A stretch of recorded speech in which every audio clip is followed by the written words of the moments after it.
Adesanola ó mọ̀ sàn o. Ẹ bá mi kọ́ mọ luuji ó mọ̀ sàn o. Ẹ bá mi kọ́ mọ jefon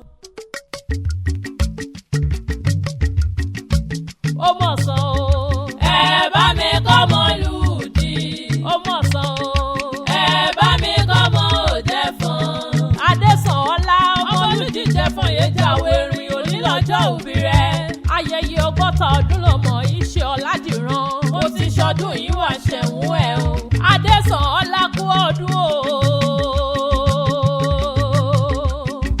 Ọkọ tó yà dábì lóhùn wọ ni wò ké sí bàbá Falẹ́rì. Adesanola o. Àwa bọ̀ dúpẹ́ lọ́wọ́ Olódùmarè ọba torí kéèyàn tó pé 60 láyé ojú ti rí tó bàbá fi Olúwa. Àbọ̀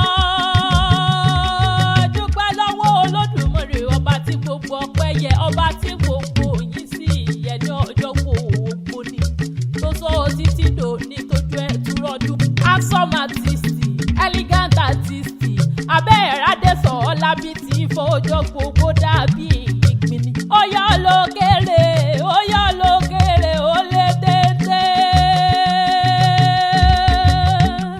Ó yọ lókèrè, ọkọ tó yà á kọ́lé láàrin ọkùnrin ní. Oore ọ̀fẹ́ Olódùmarè ló gbé ọ̀rọ̀ Adesanola Oladiran. Bẹ́ẹ̀sì abọ́dúpẹ́ lọ́wọ́ Elédùmarè ọba. Ọ̀kan làwọn wọn bí ọ̀kan yìí wọn bí ọ̀ṣáájú o. Oníyà púpọ̀ ní gbogbo wọn náà ní mọ̀ bọ̀ wá mọ̀ kí ọ lónìí ipò òkú ọdún. Ure ure ure ure ẹyẹ kan eke lóko ure ure ure. Adesanola ọmọ luuji jefon yé jawo erin. Ure ure. Adesanola Oladiran ọmọ ọlọ́jọ́ òbí òní. Ure ure ẹyẹ kan eke lóko ure. Adesanola ọmọ bàmí Ladiran ọmọ luuji jefon yé jawo erin. Ǹlẹ́ o Adesanola ó ti ṣẹ̀yẹ bí ọ̀kan làwọn fìlà oyè lówó yí kẹ̀kẹ́ ìbò lówó ẹ̀ ṣọ́bù òkun. Òtítọ́ gbèmí léṣulẹ̀ wo là ní o. Adesanola ọmọ ayíbòkun èrówọ̀ tí ọmọ alábá owó ọmọ ẹnìkan làjú pé nílọ. Ọmọ Lisa Sọ́bádé ọ̀tẹ̀wú ọ̀rẹ́wú ọmọ Ótíyọ̀ lóyè. Adesanola o. Ùṣẹ́rẹ́ àṣẹ́là o. Owó rẹ̀ àṣeyẹ o. Ùṣẹ́rẹ́ àṣẹ́là o. Owó rẹ̀ àṣeyẹ o. Adesanola o. Ọmọlẹ̀ Olújì ò jefon tí jawo erin mọ̀kúmọ̀lẹ́jà ẹ̀gọ́ nínú ilé bàbá rẹ̀ ó dùn jùyọ̀ nílé yín. Àìsàn mo òrìṣà ní ojú ó lè fún mi lẹ́jà ẹ̀gọ́ rẹ̀ jẹ. Mọ̀gbàmúra sọmọ́yàwó ká ti jó lọ́jọ́ ògùn. Mọ̀gbàmúra sọmọ́yàwó ká ti jó lulẹ̀ àbárẹ̀. Ọmọ luuji bàlà ò jefon. Ọmọ oṣù wulé sọ́bẹ̀. Ọbẹ̀ wulé iṣu dọ̀bìbọ̀ nínú ilé àwọn bàbá rẹ̀. Lí òókàn yé bájọ́ mu ṣòdì déyànà kísà sẹ́rẹ́. Ìnígbà yíwe bájọ́ mọ́ ṣòdì kó èyànà kísà sẹ́rẹ́ ṣẹ. Adesanola o. Ọmọ adásọwọ́lẹ̀ bí òyìnbó ṣe bí wọ́n ni mò ń kí wọ́n máa mú bá wọn wó. Bá òkè níwá ó a ò tó lẹ̀mí ò ní gbólújì ilé. Adesanola ọmọ ọlọ́jọ́ òbí mo ní ó mọ̀ rìn mọ́ dá gọ̀jọ́ gọ̀jọ́ gọ̀jọ́. Luuji ó ní kókó. Oluji olóbì o. Luuji ó ní kókó. Oluji olóbì o. Mo ti rán ọmọ ní luuji ló bá mi robì bọ̀. Tí mo sọrí pẹ̀lẹ́ kẹlẹ́dá mi máa gbà bọ́dé. Mo ti rán ọmọ ní luuji o ló bá mi robì bọ̀. Adesanola o. Máa jayé orí rẹ lọ kò ní nira ọmọ Oladiran. Ọkọ tó ń yà bàbá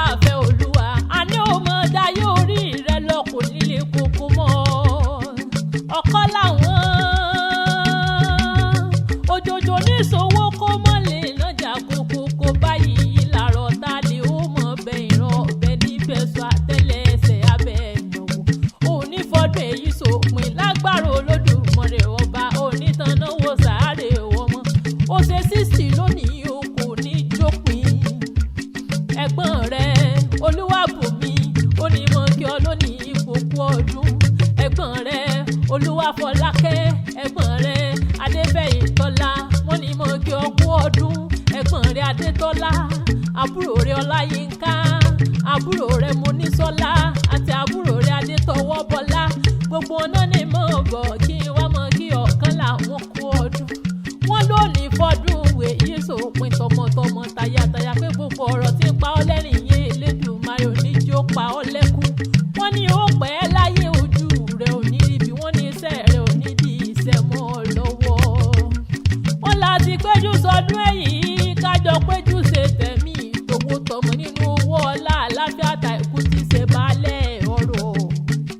Bó bá bí ọ léèrè pé ta ní kọrin ewì sétí rẹ̀, Àṣàkẹ́ akéwì òlèmí jẹ́ kẹ́mẹ́sọ́ lọ́mọ Akíntọ́lá. Àṣàkẹ́ òpin ní bọ́ lọ́wọ́ gba Júmọ̀ ọmọ Òkè Ìbàdàn. Àṣẹ̀yìn sàmọ́dún ọdún ayọ̀ ló mọ̀ sí. Adésànọlá o ọmọ Ládìran iwájú ló mọ̀ lọ òní rẹ̀. Wọ́n lóhun gbogbo tó ti fà láfíà kó jọ àwọn àbúrò rẹ̀ àti àwọn ẹ̀gbọ́n rẹ̀. Wọ́n ní mọ́ wí fún ọ pé o ò nílò wọ́n ta ní gbàǹjo lágbára Olódùmarè ọba tó dá ọ sí. Ó mọ̀ bẹ́ẹ̀ ìran ọ̀bẹ níbẹ̀ sú, ìran àtẹlẹsẹ̀ abẹ̀náwó.